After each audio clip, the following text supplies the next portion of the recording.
What's good, everybody? We back with another one. This one is right here in LA. We have a crackdown on a smuggling ring bust. Let's get it. My name is Joe McNally. I'm the acting United States Attorney for the Central District of California. I'm joined here by Homeland Security Special Agent Charge Eddie Wong and Cheryl Davies, the Director of Field Operations for Los Angeles Customs and Border Protection.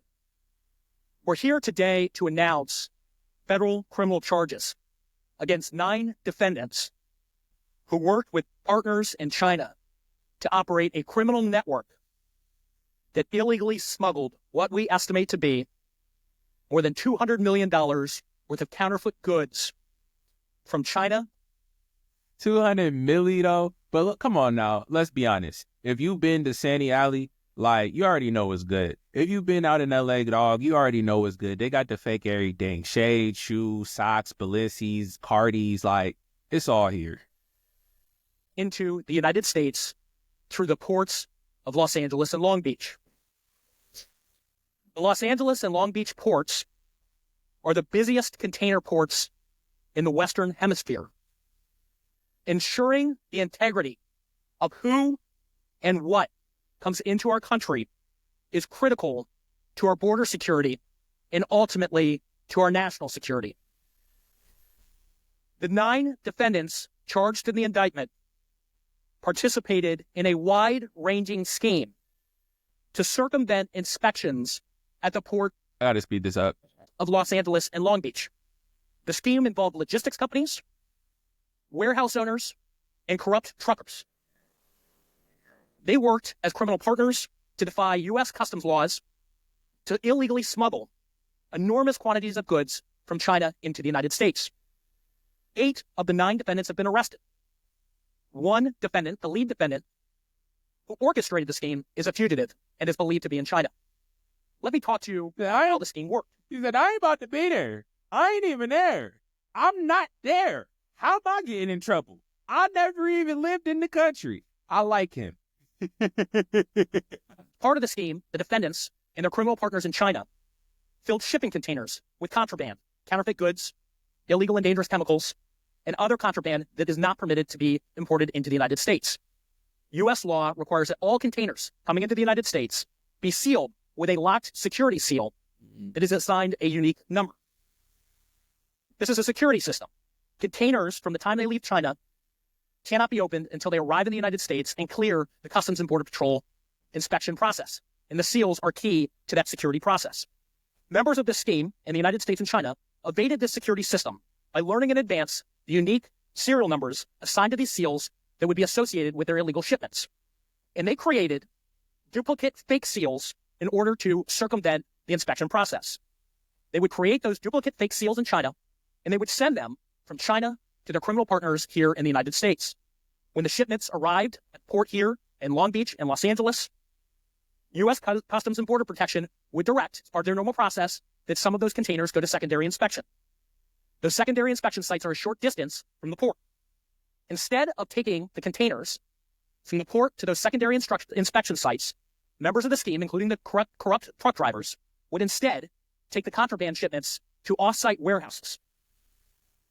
At those warehouses, according to the indictment, members of the conspiracy would open up and cut those seals, take out the contraband. Who snitched? Who got pulled over with an illegal shipment? I feel like I ain't hear no news about this coming out, and the story just hit like boom. Somebody, I guess it's the feds, they was lurking for a minute. So essentially, there's a seal on the trucks and on the containers. So once they reach the country, they can see whether or not they've been opened or tampered with. And then once they would reach, sometimes they would have to go to a secondary site for inspection. So they would send the seals, a fake version with a duplicate serial number, to a truck driver or a warehouse owner here in the States. Once he got assigned for a secondary inspection, before going to the second inspection, they would make a pit stop and drop off all the contraband contained in those shipping containers and ultimately put a new counterfeit seal on the containers and then pass them to CBP for inspection. Members of the scheme would then have the containers, now smuggled with the illegal goods, inspected by CBP, and they presented them just like they had come straight from the port complex. The truck drivers involved in the scheme were often paid 10 times the normal rate, and sometimes much more, to illegally transport the containers to a warehouse before inspection. During the investigation, law enforcement identified that Chinese co-conspirators were sending these seals into the United States, these counterfeit seals, and they were able to intercept around 50 counterfeit seals. Law enforcement then linked those counterfeit seals to inbound shipments, intercepted those shipments, and removed the contraband inside. Items of contraband include chemicals, such as R22, tens of millions of dollars in counterfeit merchandise, unapproved food, and other types of drugs that pose consumer risk. During this investigation into the smuggling, your favorite little corner shop with the exotic snacks, they probably gonna have a decrease in stock.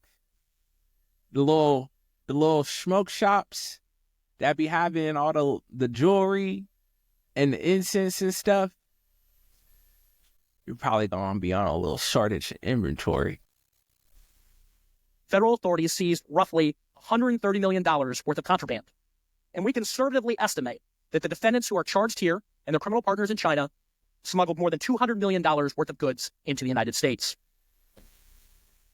We have charged the defendants here with serious federal crimes. That includes smuggling, taking off using counterfeit seals, and conspiracy. If convicted, they face substantial federal prison sentences. The 7 smuggling charges contain penalty of up to 20 years in federal prison. Smugglers harm our economy by introducing counterfeit items into our markets and robbing U.S. taxpayers of millions of dollars in revenue. Prohibited and unregulated items coming into the United States threaten. Robbing the taxpayers of dollars. I mean, I understand what you're saying is like the money would be going into the tax pool and then citizens are expected to then therefore benefit. But don't say robbing millions of taxpayers of dollars like they was taking jobs straight from us. Look, if anything, a lot of the taxpayers was probably buying this stuff, especially in L.A., dog. What are we talking about? The health and well-being of our citizens. And smugglers threaten our national security by allowing dangerous items to enter without detection.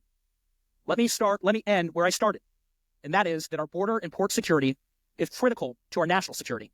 And we'll continue to work with our law enforcement partners here to hold accountable individuals that attempt to violate the security of our ports and our borders. I want to thank our law enforcement. And see, that's another reason why this man is cracking down on the border. He said, we gonna cut down some of these goods, dog. We need these dollars coming in to us. Especially with the fake shit. Like, you putting companies at a deficit and taking dollars away from the tax budget. No. As well as it is technically illegal. Conspiracy and fraud. Whatever. But there you have it, folks. Breaking news. Top story. Man, I can't wait. I can't say I can't wait like I'm excited about it, but I'm curious to see how this is going to trickle down because I'm being dead serious. There are lots of shops out here that have exotic snacks, exotic foods. Like, you can go into stores and walk out with $100 and $200 products and everything else in the store is like $10 and $20. Why do you have this luxury item, dog? Everybody know about fakes. Go check out Sandy Alley. Like, come on now, stop playing. But gonna be a shortage. Ain't no more fake Gucci, nigga. Oh, Diesel out. If you want to stay tapped in for more news stories across the world, go ahead and subscribe. I got a playlist here. I do this every day. Catch me on all platforms. Chuck Diesel, TLW. I'll put a link down below.